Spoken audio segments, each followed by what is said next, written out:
Look at your coneflowers right now. White dust spreading across the leaves. Gray fuzz creeping into the blooms. Petals that once stood tall now curl, spot, and fade early. That's not bad luck, and it's not just the weather.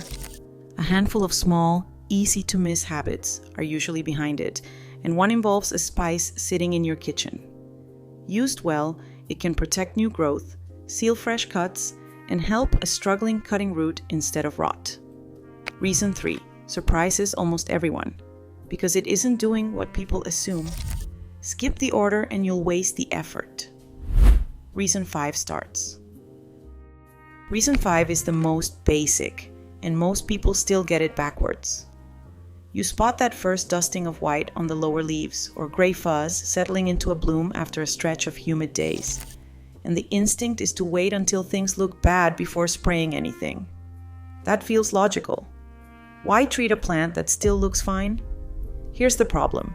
By the time mildew is visibly coating half your coneflower, cinnamon water isn't going to save it. The compound inside cinnamon, cinnamaldehyde, has real, lab-documented antifungal activity, strong enough that it's the active ingredient in a couple of registered garden fungicides. But its strength is prevention, not rescue. Think of it as a doorman, not a surgeon. It makes it harder for fungal spores to get a foothold on healthy tissue. It does almost nothing once an infection has already taken over a leaf. So spray early, at the very first white speck, in the cool of the morning before humidity builds. Steep a spoonful of cinnamon in warm water, strain it, and mist the leaves lightly, especially low on the plant where airflow is worst. Pair this with something more powerful than any spray. Space your coneflowers so air can actually move between them, since crowded plants trap moisture no matter what you spray on them. If an infection already looks heavy, skip the cinnamon and prune out the worst leaves, then reach for something stronger like potassium bicarbonate or horticultural oil. Use this one early, and you may notice fewer new patches spreading week to week. Leaf prevention is only half the story though, because coneflowers get wounded too, and that opens a very different door. Reason 4 is about the cuts you make yourself, and the ones the weather makes for you. Deadhead a spent bloom or step outside after a storm to find a stem snapped halfway down, and most gardeners just leave the wound alone. The plant heals on its own, right? Usually, yes. But in damp weather, that open cut becomes an easy entry point, and you'll start to notice the tissue right at the wound turning dark, going soft, spreading downward instead of drying and sealing over. That blackening isn't just cosmetic.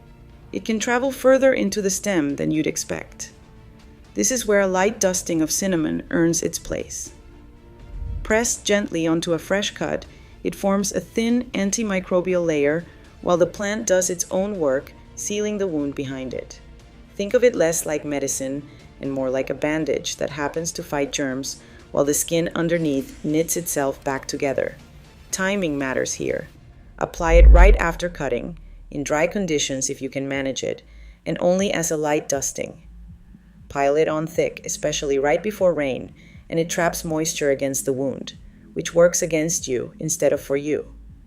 If you don't have cinnamon handy, clean, sharp tools, and a proper angled cut just above a leaf node, do most of the real work anyway.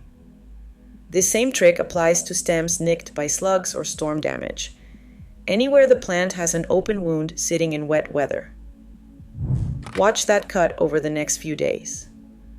A clean, dry callus forming instead of a spreading black patch is your sign it worked. And here's the part that actually surprised me most once I looked into this properly. Reason 3 is the one I teased earlier because it's the one almost everyone gets wrong in the opposite direction. If you've ever taken a division or a root cutting from an established coneflower and watched it turn to mush before it ever grew a single root, you've probably heard someone say to dip the cut end in cinnamon to help it root faster. That advice is everywhere. It also isn't true, at least not in the way people mean it.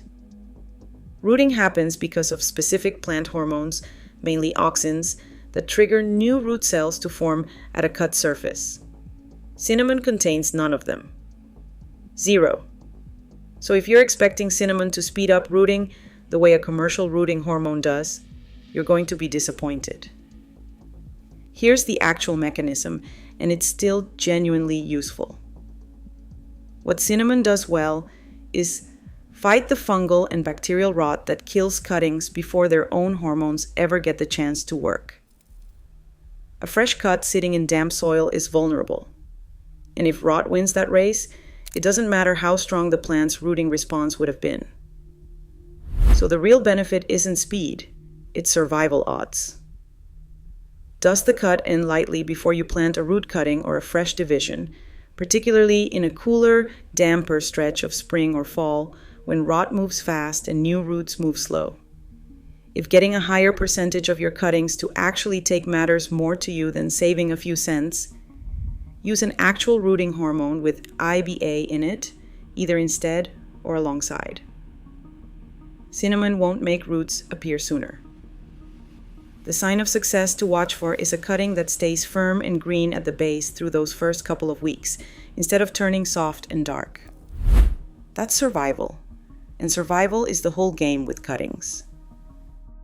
Now, before you spray cinnamon on everything in your coneflower bed, there's a much bigger mistake waiting, one that can waste weeks of effort on a plant that was never going to respond to any spray at all. Reason 2 might be the most important one on this list, because it's the one that stops you from wasting your time completely. If your coneflower's blooms are coming in green, stunted, and oddly tufted, with the center looking more like a leafy knot than a proper cone, your instinct is probably to spray harder, more often, maybe even mix the cinnamon water stronger. Don't do that. That symptom usually isn't a fungal problem at all. It's a sign of aster yellows, a disease caused by a phytoplasma, a strange wall-less bacterium spread by leafhoppers feeding on the plant. Once a leafhopper picks it up, it can pass the infection along for the rest of its life. And here's the hard truth. There is no cure. Not cinnamon, not any commercial fungicide. Nothing sprayed on the leaves is going to fix a systemic infection living inside the plant's own vascular tissue. If you inspect the flower shape closely and see that green, distorted, witch's broom look, the only real move is to dig out the entire plant, roots included, bag it, and get it out of your garden so it can't sit there as a reservoir for more leafhoppers. Never toss it on the compost pile. There's a look-alike worth knowing too. Areophid mites can cause a similar tufted distortion in coneflower blooms, and that one is more forgiving. For mite damage, cut the affected growth right down to the ground in fall, and destroy the debris rather than composting it, which breaks the cycle without losing the whole plant. The benefit of learning to tell these apart is bigger than it sounds.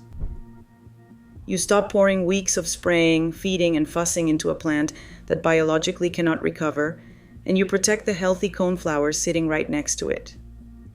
Once you've ruled this out, and you know your plant's problem is actually fixable, there's still one more way to undo everything you've done right so far.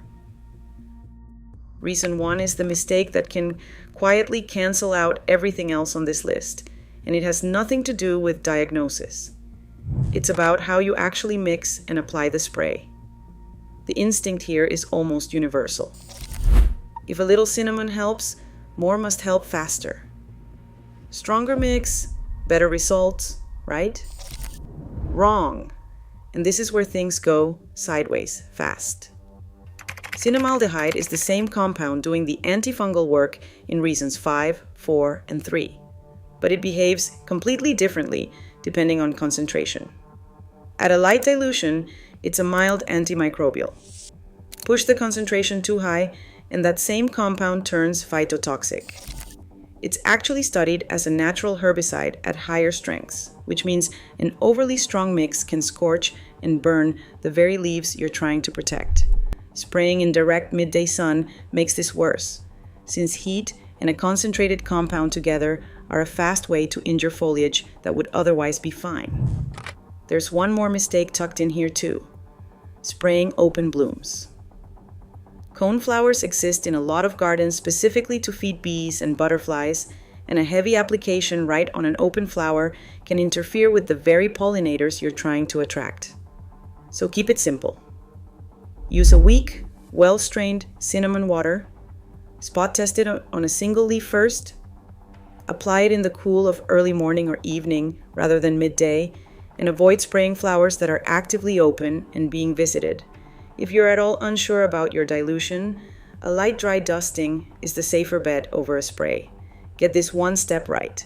And every earlier correction, the prevention, the wound protection, the smarter propagation, actually gets the chance to work the way it's supposed to. So here's how this actually stacks together. Prevent the mildew and botrytis early, before it spreads. Protect any fresh cut, whether you made it or the weather did. Use cinnamon on cuttings for survival, not speed, and pair it with a real rooting hormone if propagation numbers matter to you. Learn to recognize when a problem, like aster yellows, simply isn't fixable with any spray, so you stop wasting effort on a plant that needs to come out instead. And apply everything at the right strength and the right time of day, or you risk undoing all of it. You don't need to do all 5 today. Look at your own coneflower and figure out which condition actually matches what you're seeing, because stacking the right corrections beats relying on one flashy trick every time. Start by checking the flower shape itself, normal cone or distorted and green, before you touch a spray bottle at all. Tell me in the comments which symptom matches what's happening in your garden right now and what you're trying first.